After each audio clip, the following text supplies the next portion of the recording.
আসসালামু আলাইকুম। আজকে আমি আপনাদের সাথে আলোচনা করব কিভাবে ম্যানুয়ালি কলাম ডিজাইন করতে হয়। তো ম্যানুয়ালি কলাম ডিজাইন করতে গেলে কয়েকটা মেথড আছে ম্যানুয়াল কলাম ডিজাইনের। সবগুলা মেথড নিয়ে আমি ধারাবাহিকভাবে আলোচনা করব। তো ম্যানুয়ালি কলাম ডিজাইন করতে গেলে প্রথমে যেই কলাম ডিজাইনের যে অপশনটা আমাদের হাতে আসে সেটা হচ্ছে এক্সিয়ালি লোডেড কলাম, অর্থাৎ শুধুমাত্র এক্সিয়াল লোড থাকবে বা ভার্টিক্যাল লোড থাকবে, কোনো মুভমেন্ট থাকবে না। এটা হচ্ছে এক নাম্বার কলাম ডিজাইনের সিস্টেম। BNBC 2020 অনুযায়ী হাই রাইজ আরসিসি বিল্ডিংয়ের complete A to Z structural design শিখতে আমার লাইভ ডিজাইন ট্রেনিং অনলাইন ব্যাচে ভর্তি হতে পারেন। ভর্তি হওয়ার জন্য যোগাযোগ করুন স্ক্রিনে দেখানো নাম্বারে অথবা আমার ফেসবুক পেজে। দ্বিতীয় হচ্ছে কলামে শুধু একটা ডিরেকশনের মুভমেন্ট থাকবে, অর্থাৎ ইউনিএক্সিয়ালি মুভমেন্ট, ইউনিএক্সিয়ালি লোডেড কলাম, একটা ডিরেকশনের মুভমেন্ট থাকবে। থার্ড যেটা থাকে সেটা হচ্ছে যে কলামে দুই ডিরেকশনের মুভমেন্ট থাকবে, বাইএক্সিয়ালি লোডেড কলাম। এই তিন ধরনের কলাম বেসিক্যালি আমাদের ডিজাইন করতে হয়। প্রথমটা হচ্ছে শুধু লোডের রেসপেক্টে কোনো মুভমেন্ট থাকে না, এক্সিয়ালি লোডেড কলাম। সেকেন্ড হচ্ছে একটা ডিরেকশনের মুভমেন্ট থাকে, আর থার্ড হচ্ছে দুই ডিরেকশনের মুভমেন্ট থাকে। কখন আমাদের কোনো মুভমেন্ট থাকবে না, কখন আমাদের দুই ডিরেকশনের মুভমেন্ট থাকবে এবং কখন এক ডিরেকশনের মুভমেন্ট থাকবে, এই বিষয়গুলো আমরা জাস্ট প্ল্যান দেখেও বুঝতে পারবো। আমি এখানে দেখাই দিচ্ছি। আমরা যদি প্ল্যানে যাই, সাপোজ আমি এই কর্নার কলামটা ধরলাম। এই কর্নার কলামটাতে দেখেন, কর্নার কলামটাতে আমাদের দুইটা বিম কানেক্টেড আছে।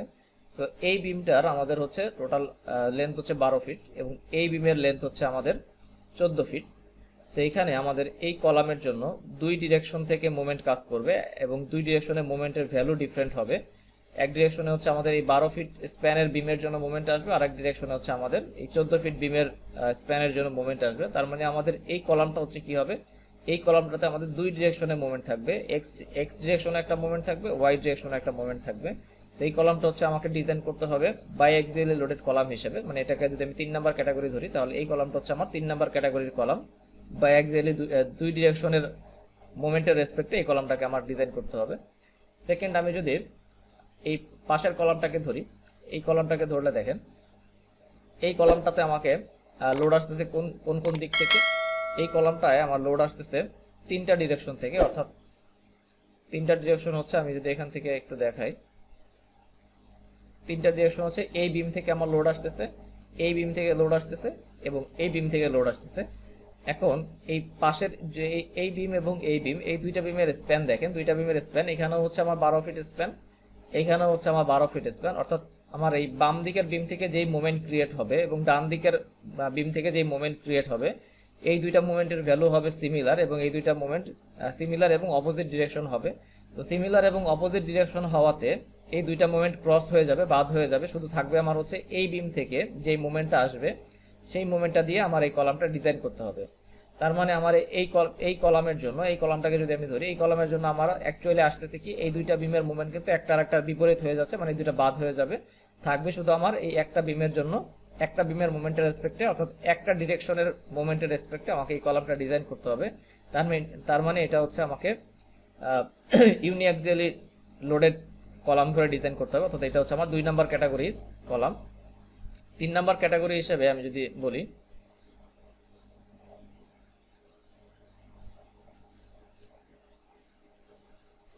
তিন নাম্বার ক্যাটাগরি হচ্ছে, আমি এই কলামটাকে যদি ধরি, এই কলামের ক্ষেত্রে দেখেন, এই কলামের ক্ষেত্রে কি থাকতেছে, এই কলামের ক্ষেত্রে থাকতেছে হচ্ছে আমার 4টা ডিরেকশন থেকে লোড আসবে, বাম দিকের এবং ডান দিকের দুইটা বিম এবং উপর নিচে দুইটা বিম। তো এই বাম দিকের বিমের স্প্যান দেখেন, বাম দিকের বিমের স্প্যান কত, 12 ফিট, ডান দিকের বিমের স্প্যানও 12 ফিট এবং উপরের যে বিম, উপরের বিমের স্প্যান হচ্ছে 14 ফিট এবং নিচের বিমের স্প্যানও হচ্ছে 14 ফিট। তার মানে দেখেন আমার এই বাম দিকের বিম এবং ডান দিকের বিমের স্প্যান সমান হওয়াতে আমার এই দুইটা বিমের মোমেন্টের ভ্যালু সমান হবে, বাট অপোজিট ডিরেকশন হবে। অর্থাৎ এই বিমের জন্য যে মোমেন্ট আসবে, এই বিমের জন্য যে মোমেন্ট আসবে, এই দুইটা একটা অপরটাকে ক্যান্সেল করে দিবে। একইভাবে এই নিচের বিম এবং উপরের বিমের জন্য আমার একটা যে মোমেন্ট আসবে, একটা ডিরেকশনের মোমেন্ট আর আরেক ডিরেকশনের মোমেন্ট একটা অপরটাকে ক্যান্সেল করে দিবে। তার মানে আলটিমেটলি এই কলামের জন্য আমাকে কিন্তু কোনো আর মোমেন্ট থাকতেছে না, যেহেতু আমার একটা মোমেন্ট আর একটা মোমেন্টকে ক্যান্সেল করে দিচ্ছে। তো এই কলামটাকে আমাকে ডিজাইন করতে হবে শুধুমাত্র এক্সিয়াল লোডের রেসপেক্ট, অর্থাৎ এটা হচ্ছে আমি 1 নাম্বার ক্যাটাগরি বা শুধু এক্সিয়াল লোডের রেসপেক্টে এই কলামটাকে আমার ডিজাইন করতে হবে। তার মানে আমি যদি সামারাইজ করি, আমি দেখতে পাচ্ছি যে এখানে অ্যাকচুয়ালি আমার কি হচ্ছে, অ্যাকচুয়ালি আমার হচ্ছে যেই কলামে আমার হচ্ছে সব ডিরেকশনের মোমেন্ট একটা অপরটা ক্যান্সেল হয়ে যাচ্ছে, সেখানে শুধুমাত্র অ্যাক্সিয়াল লোড থাকতেছে, এটা হচ্ছে এই কলামটাকে আমার শুধুমাত্র অ্যাক্সিয়াল লোডের রেসপেক্টে ডিজাইন করতে হবে। এই কলামটাকে আমার কি করতে হবে, যেহেতু দুই ডিরেকশনের মোমেন্ট একটা অপরটাকে ক্যান্সেল করে দিচ্ছে, শুধু একটা ডিরেকশনের মোমেন্ট থাকতেছে, সেই কারণে আমাকে এটা এক ডিরেকশনের মোমেন্ট ধরে আমাকে এই কলামটাকে ডিজাইন করতে হবে। এই জন্য এটা 2 নাম্বার কলাম। এবং এই কলামটা কর্নার কলামটা কি, কর্নার কলামটার মধ্যে আমার যেহেতু স্প্যান ভিন্ন এবং দুই দিকেই মুভমেন্ট থাকবে, তো এই কলামটাকে আমার বায়াক্সিয়ালি লোডেড কলাম ধরে ডিজাইন করতে হবে। তো বেসিক্যালি কলাম ডিজাইন করার জন্য এই তিন ধরনের কলামই আমাদেরকে ডিজাইন করতে হয়। তার মধ্যে অ্যাকচুয়ালি আমাদের এই 1 নাম্বার যে ক্যাটাগরিটা, শুধু অ্যাক্সিয়াল লোডের রেসপেক্টে আমাদের অ্যাকচুয়ালি কোনো কলামই আমরা প্র্যাকটিক্যালি তেমন পাই না। আমাদের অলমোস্ট সবগুলো কলামই আমরা পাবো হচ্ছে আমাদের 3 নাম্বার কলাম যেটা, অর্থাৎ আমাদের বায়াক্সিয়াল লোডেড কলাম, মানে দুই ডিরেকশনের মুভমেন্ট থাকবে এবং অ্যাক্সিয়াল লোডও থাকবে। এই 3 নাম্বার ক্যাটাগরিটাই হচ্ছে আমরা সাধারণত পাই। এছাড়া আমাদের 1 নাম্বার ক্যাটাগরি আমরা পাই না বলা যায়, 2 নাম্বার ক্যাটাগরি হয়তো আমরা পাই না বা পেলেও খুব কম পাই। সো আমাদের 3টা ক্যাটাগরির ডিজাইনে আমাদের শিখতে হবে এবং আমাদের প্র্যাকটিক্যালি যখন আমরা যদি ম্যানুয়ালি কলাম ডিজাইন করতে চাই, সেক্ষেত্রে হয়তো আমাদের 3 নাম্বার ক্যাটাগরিটা বেশি কাজে লাগবে। সো আমাদের এই ম্যানুয়াল কলাম ডিজাইনের সিরিজে আমি 1, 2, 3 এভাবে সিরিয়ালি প্রত্যেকটা কলামের একেবারে ডিটেলসে ম্যানুয়ালি কিভাবে ডিজাইন করতে হয় এই বিষয়গুলো নিয়ে ডিসকাস করব। সো ধন্যবাদ, আজকে এই পর্যন্তই।